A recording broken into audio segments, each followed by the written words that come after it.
C'est vraiment compliqué. Regardez cette vidéo jusqu'à la fin, s'il vous plaît. Non, et regarde des activités. D'abord, j'ai fait l'ENI, école normale des instituteurs.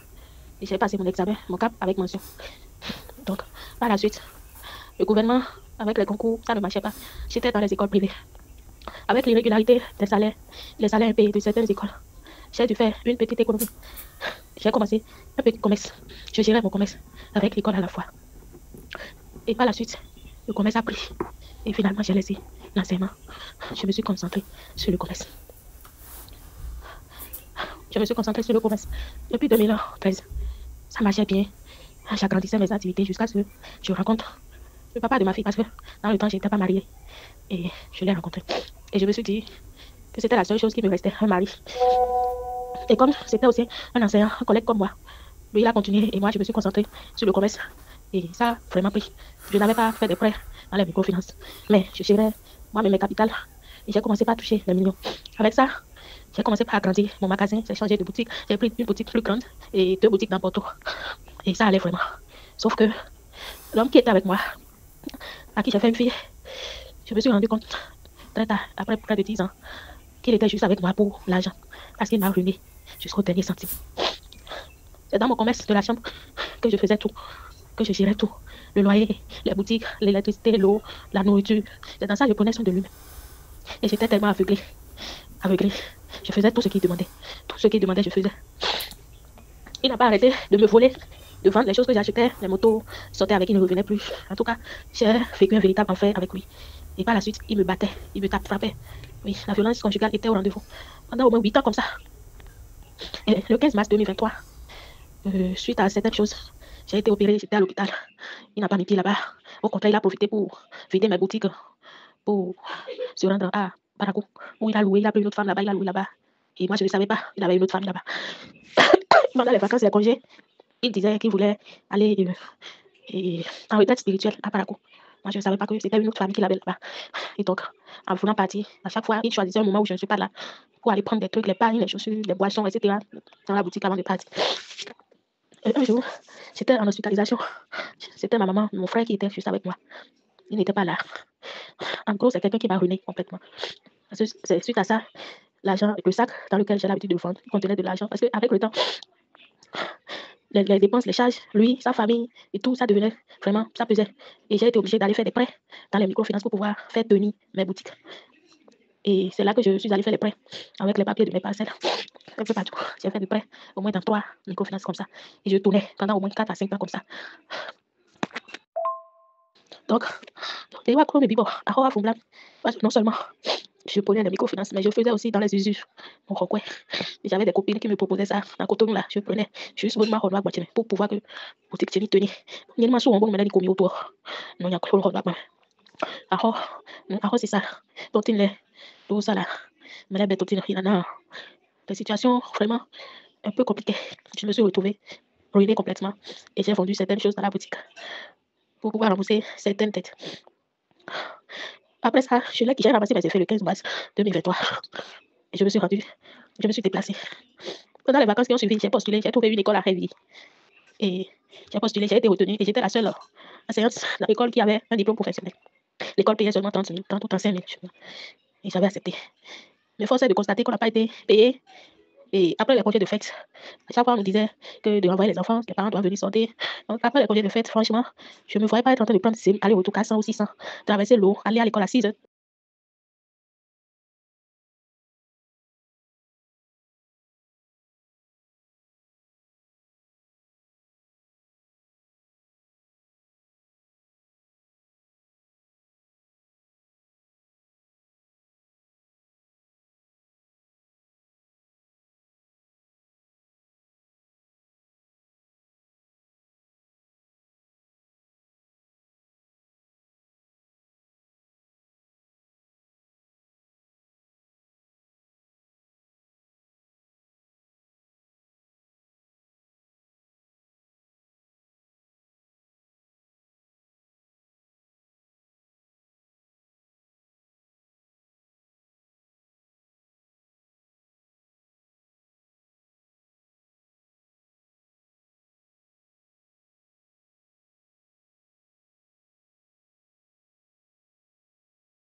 territoire arabe.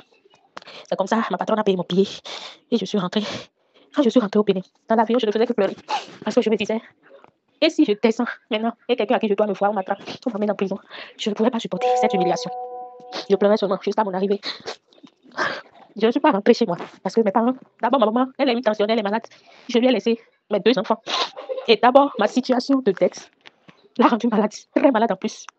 Et au beau milieu de la nuit, elle ne fait que sursauter, s'asseoir en pleurant, en disant des trucs. Et je voyais toutes ces peines-là. Je me disais, je ne me voyais pas être en train de repartir.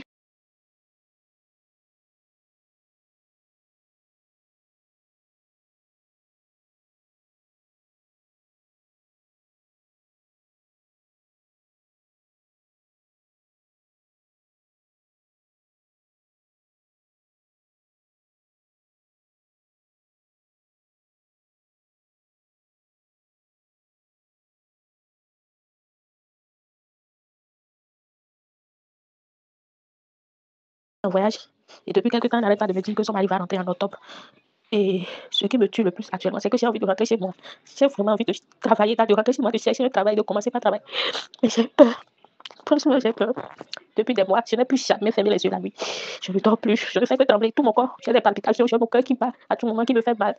Alors qu'en 2020, un jour, mon mari m'avait frappé, j'avais fait une lombalgie.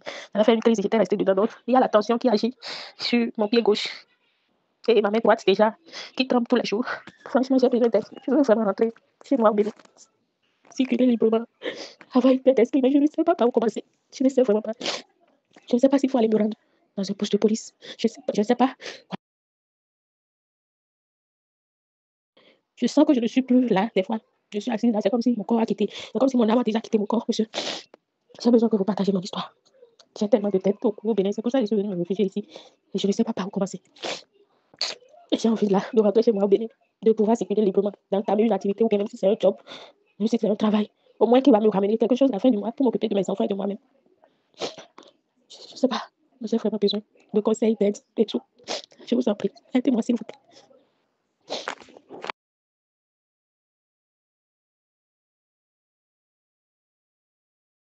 Deux fois,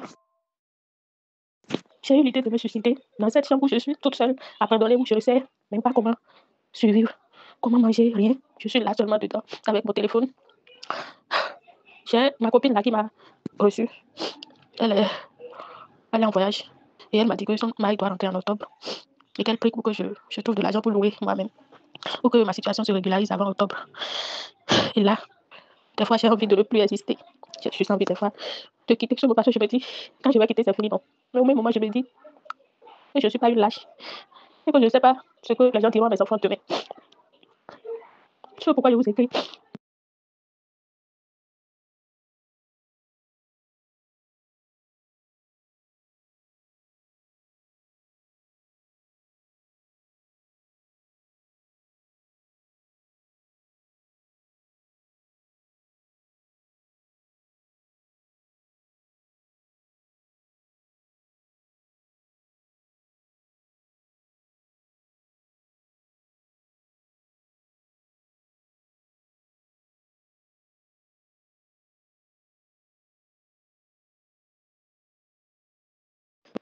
Encore pour combien de temps je vais encore tenir.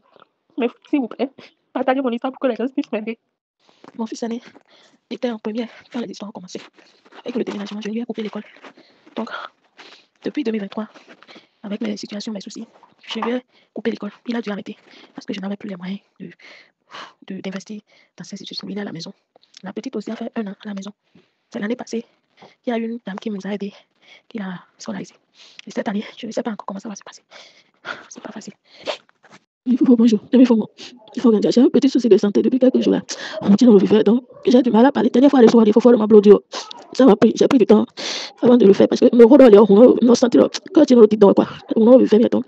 Ils ont l'air transférer ces domaines, mais c'est comme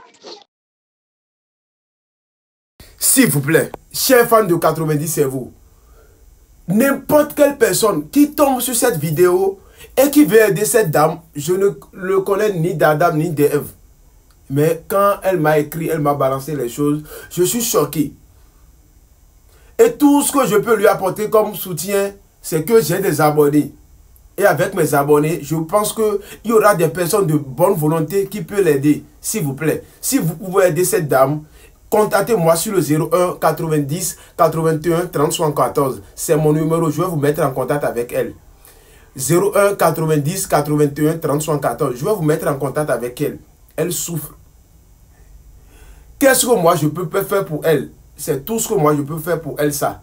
Donc s'il y a des gens de bonne volonté, s'il y a des gens, des personnes de bon cœur qui peuvent l'aider, s'il vous plaît, aidez cette dame-là.